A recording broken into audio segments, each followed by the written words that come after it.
The other day I was wandering down the aisles of Fry's because I heard a good deal on a teleprompter. I was actually buying it for a completely different video, but when it came to checkout, I realized it was only $60. So at that exact moment, I decided let's make this video. How bad can a $60 teleprompter really be? Right here we've got the Glide Gear TMP50. It retails for around $140, but looks like it's on sale right now for $100. This thing is pretty cheap compared to other teleprompters, but still somewhat of an investment. Obviously, the first thing I did was open the box in the parking lot to make sure the glass wasn't broken, as I've experienced before. The first thing that really surprised me was that it comes with a case. Sure, it's white foam, it isn't a real Pelican case, but you got a nice way to transport everything in a small form factor.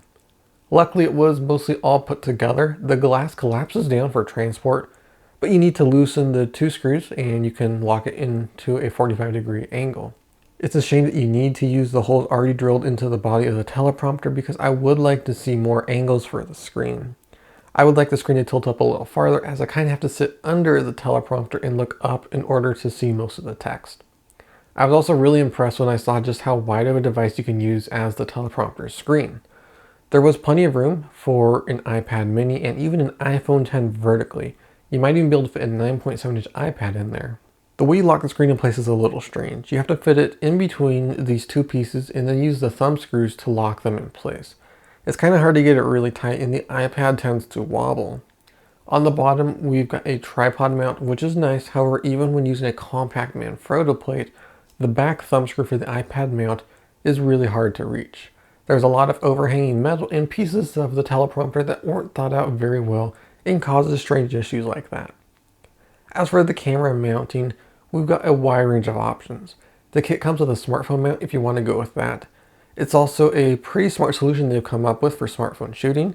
You can move the thread mount to the front and then left or right so that the off-center camera on the smartphone will become centered again.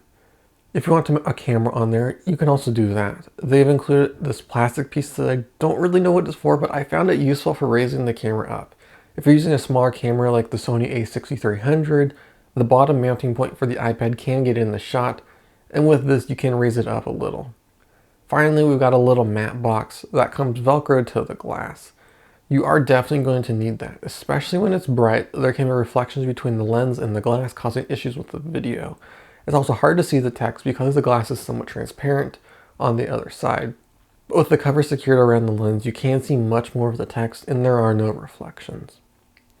Okay, so we know all about the teleprompter, but what do I think about it?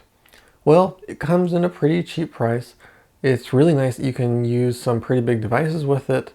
I do wish there was more options for angling the screen. The glass is a bit low quality and is why we're getting a lot of those reflections. The thumb screws are a little annoying and don't get that tight. And finally, I wish there was some way to move the text closer to the lens. Even when placing the iPad as close to the camera as possible, words from the teleprompter tend to be placed just above the lens of the camera. When watching the video, you don't notice it too much, but I am definitely looking above the camera. Well, there you go. Overall, this is a pretty neat little device if you're just starting with YouTube videos and want to script everything. It's much cheaper than a real one with a built-in monitor, and for the price, it's not a bad buy. If you're interested in checking out this teleprompter, I'll be sure to leave a link to it in the description below. If you like this video, leave a like and hit the subscribe button for more videos like this. This is Mark with Optech, and I'll see you in the next one.